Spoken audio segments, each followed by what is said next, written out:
Hello friends, कैसे हो आप सब लोग। आज हमारे घर में हो रहा है कि जो गांव में मिठाइयाँ बनती है उस तरीके से हमारे पहाड़ों में अरसे बनते हैं। और आज हम अरसे ही बना रहे हैं, लेकिन उसके लिए अब बनाते खाने में तो बहुत ही टेस्टी होते हैं, लेकिन बनाने में बहुत ही ज़्यादा आफत आती है। और आज मैंने इसका ना एक्सपीरियंस ले भी लिया कि कितनी आफत आती है।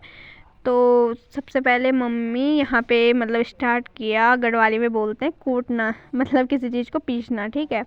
तो हमारे यहाँ पे जैसे कि दिख रहा होगा पीसना है, तो फिर लगे हैं मैं और दीदी। पहले मम्मी थी, फिर मम्मी चली गई घर के काम करने, क्योंकि और भी काम थे। हम अपने गांव आए हुए हैं, पहले ब्लॉग में आपने देख भी लिया होगा। और यहाँ पे जब मैंने स्टार्ट किया तो मुझे ना आ नहीं रहा था, फिर दीदी ना पहले सिखा रही थी कि ऐसे करके कर ले और ऐसे करके पकड़ ले। वैसे ही मेरी तबीयत ख़राब हो रही थी, मुझे बहुत ही ज़्यादा ठंडी की वजह से कोल्ड फीवर हो रहा था।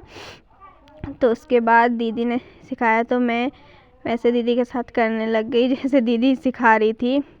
फिर इसके बाद थकान तो बहुत ज़्यादा लगती है, और कभी ऐसा कुछ काम किया नहीं तो हाथ भी बहुत ज़्यादा ही मतलब थकान हो रही थी और दर्द भी कर रहे थे। उसके बाद जैसे तैसे करके मैं लगी थी।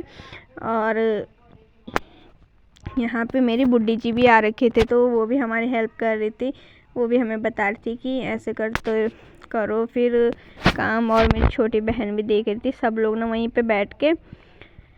उसके बाद मैं जब थकान लगी ज़्यादा ही तो मेरी बुड्ढी जी खुद आई कि मतलब मैं करती हूँ, तू छोड़ दे, तू बैठ जा। फिर दीदी तो मतलब लगी पड़ी थी। फिर उसके बाद भैया आ गया, और जब पूरा ख़त्म हो गया भैया उसके बाद आया, तो उसने भी ट्राई किया, लेकिन उससे भी नहीं हुआ।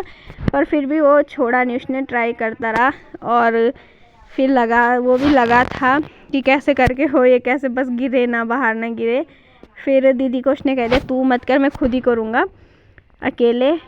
फिर वो अकेले लग गया और काम कर रहा। उसके बाद जब फाइनल ये सारा काम फिनिश हो गया, तो उसके बाद अरसे जो बनाने थे, तो सबसे पहले बुआ लोग, ये बुआ नहीं क्या पापा की बुआ, तो वो लोग मतलब यहाँ पे गुड़ वगैरह डाला पहले, जैसा बनता है वो उसकी रेसिपी तो मतलब नॉर्मली हम लोगों को नहीं पता, लेकिन मम्मी और जो बड़े लोग उनको पता होती है। वो थोड़ा अलग तरीके से बनता है, तो इसलिए फिर यहाँ पे दीदी उनकी हेल्प कर रही थी और गुड़ डाल के उसको ऐसे घुमा रही थी। उसके बाद चाची जी आ गई थी मेरी, मतलब